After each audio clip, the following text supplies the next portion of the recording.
What's up, everybody? What's going on? Miss Melanie here, Melly Mel. I just watched Rotten Mango on her YouTube channel go through the Mackenzie Cirilla text messages between her and Dom. It was a 2 hour long video. I had it playing in the car while I was going like back and forth running errands, had it playing in the background. It's pretty sad. You're literally listening to like a freight train of a relationship go from the beginning of the relationship all the way for like I think like 2 years, 3 years, from 2020 to 2022, I believe is when he passed. Just the progression of their relationship, right? And it starts off with her just being like extra needy and clingy, almost to her just completely like taking over his life and his space. And honestly, I do not understand how her mother, Mackenzie's mother, can even open her mouth to say that their relationship was cute, they were in love, and they were never going to break up. They were the perfect couple and all of that. I don't get how she can fix her mouth to say anything positive about that relationship. To just show how twisted and sick that whole Sharilla family is that she got on Chris Cuomo's show, said that her favorite thing to do was to help them work out their arguments and fights because that was her favorite thing to do. What parent says that? I do not know. Like, I'm not staying out of it. I'm not getting involved. Because get involved, say my piece, and then y'all might get back together. So I mind my business. That's what I would do. She's saying she liked being in the middle of their arguments. And for Nancy to say that we're taking all of the text messages out of context, it's a whole feed. It's the whole thing.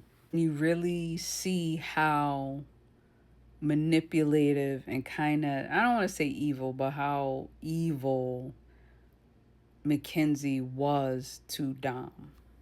There's a whole thread where he's like, I need space. I feel smothered. I feel like you're all over me. I just need some space. Like, I feel like I'm with you all the time and I don't get to be with my friends and stuff like that.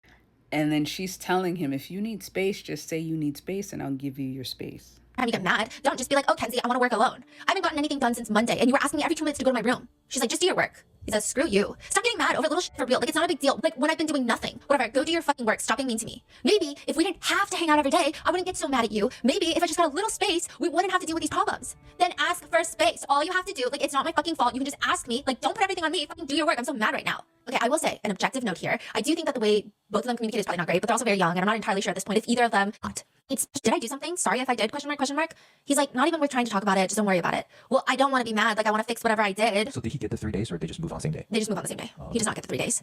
And so he's like, it's the same thing that we've been over a million times, but still will never happen. She's like, space? You can ask for space, babe. Anytime I told you that too. No, it doesn't work. Yes, it does. You can just ask. And you said I can come over. I wouldn't have come if you needed space. Okay, sure, we'll try that. Don't come over after school or tomorrow morning before.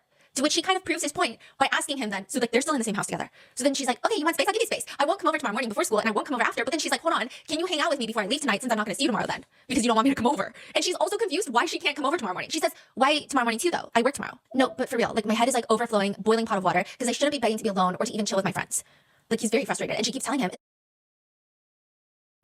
But when she says it, when he says, all right, I need space, don't come over, she then starts another like whole argument about why, all right, I'm not going to come over now. I'm going to come over in the morning. Why can't I come over this time? Da, da, da, da, da. She then turns that into an argument. And then he's just like, whatever. He forgets about everything he said he wanted. And this is just their whole relationship the whole time.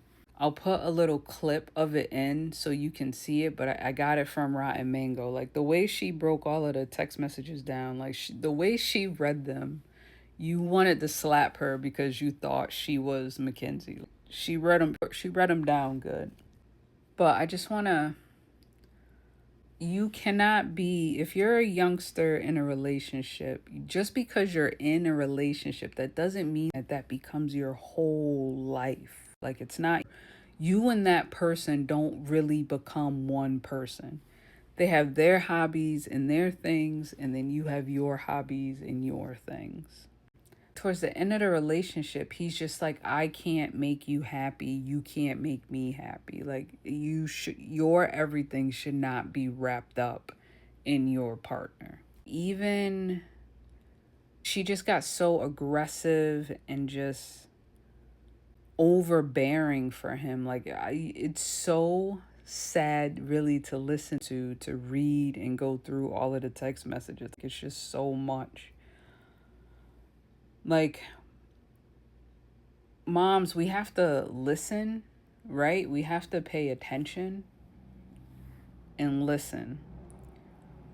We don't have to interject. We don't have to get in the middle of the fights. We don't have to fight our kids' battles. But as a mom or a parent or a dad, you have to have an ear out for conversations that your kids are having. Maybe not be all up in their business, but you got to be somewhat in their business. If someone could have just been like, Mackenzie, go home. I don't care. It's whatever. I need you to go home. Maybe that would have made some difference. If any of his friends would have been like, let's take a break, back off. You're being a little crazy. Maybe she would have saw that she was doing too much and just backed off. In the beginning of their relationship, she didn't have a car, so she kind of had to depend on him to get her around. But once she got her, to me, it seems like once she got her car and could drive, if he's like, no, don't come over, and she could just drive over and be there, be at his house when he wasn't there, wait for him to get there. There's a part of the video when he couldn't go home because she was just at his house. Once she got the car, it was like, now I can do whatever I want. She was just fixated on him. And they show in the end when she started to use the car as a weapon. There's a thing where he's just like, I'm not getting in a car with you because I don't want you to pull off on me. I don't know. It's just sad. He needed help getting away from her, and there was no one to help him get away from her. And I truly believe it's in my opinion, just based off of everything I just saw, it was intentional. She ran that thing into the wall. If you're not going to be with me, you're not going to be with anybody. Sorry, you're in the middle of this, Davion. And she ran that thing into the wall, ran that car into the wall. It's almost like I think Davion was staying with them, or maybe he was with them in the car, hoping that nothing happens. She's not going to do anything in front of him or with somebody else here. She's not going to do anything crazy. But she did not care. But I don't know. Check out her video. I'll put some of the timestamps in for the little clips that I'm going to put in. But check it out. It's really sad. And if you're a girl or a guy and you're in a relationship, the person is just taking over your life, ask for help. Don't let it get that far to where you're like a shell of who you usually are. Ask for the help. Go to anybody. Find a mentor, find an aunt, an uncle, an older sibling, anybody to just get help with dealing with that. Because you shouldn't do it alone. Really, if you're young, just be young. Like, you should not be locked into relationships. Like, be young, have fun. If it ain't fun, don't do it. If it don't make you happy, don't do it.